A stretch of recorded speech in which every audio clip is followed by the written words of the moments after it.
En la democracia más grande del planeta comenzó un largo proceso electoral.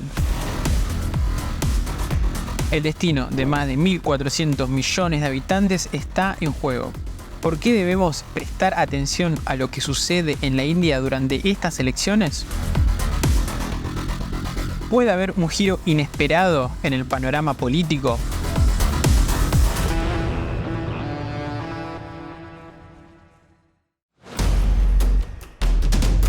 Desde el 19 de abril hasta el 1 de junio, 968 millones de indios tendrán la posibilidad de elegir a los representantes parlamentarios que decidirán quién dirigirá el próximo gobierno.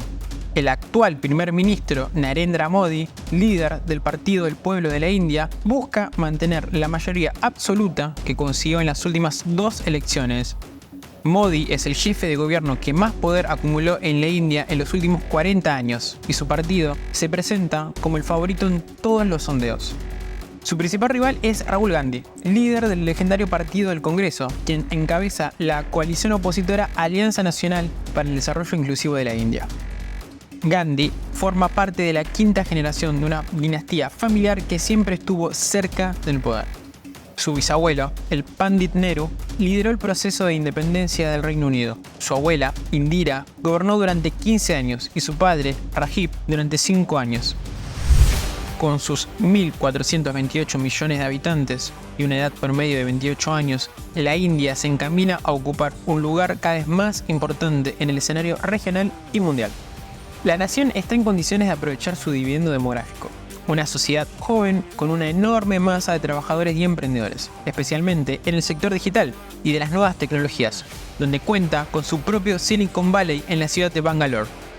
Sin embargo, y a pesar del potencial local, el próximo líder de la India enfrenta grandes desafíos, como la disminución de los niveles de pobreza, que actualmente afectan a 229 millones de habitantes. Otro punto clave es el respeto de los derechos a las minorías religiosas, principalmente la comunidad musulmana. Los detractores del gobierno alertan sobre un peligroso viraje autoritario en su discurso y un férreo control sobre los medios de comunicación. Durante su actual mandato, la supresión del estatus de autonomía especial de la región de Cachemira, la única de mayoría musulmana en el país, y una polémica enmienda de la ley de ciudadanía que perjudica a los inmigrantes de religión islámica de los países vecinos, generaron protestas y críticas. En otro ámbito, la India, como potencia nuclear y no firmante del Tratado de No Proliferación, se enfrenta a históricas disputas fronterizas con Pakistán, lo que marca el telón de fondo de su política exterior. Nueva Delhi cuenta con el séptimo ejército más poderoso y el segundo más numeroso del mundo.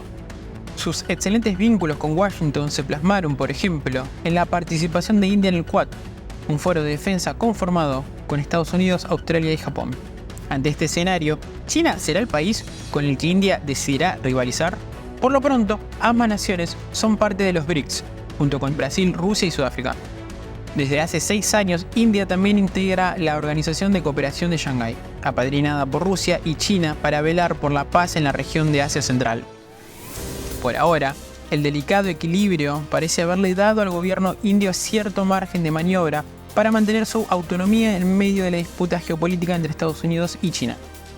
La nación tampoco se plegó a las sanciones occidentales contra Rusia y se abstuvo de condenar la invasión a Ucrania, aunque Narendra Modi le dijo a Putin que este no es un momento para guerras durante una cumbre regional en septiembre de 2022. Esta es la realidad de un país que, a pesar de sus múltiples problemas irresueltos, está destinado a desempeñar un papel cada vez más protagónico en el ajedrez del poder mundial. ¿Cuál podría ser el impacto de las elecciones en la India en la estabilidad geopolítica de la región? ¿Cómo podrían influir las relaciones internacionales de la India en su desarrollo económico y social? Los leemos en los comentarios.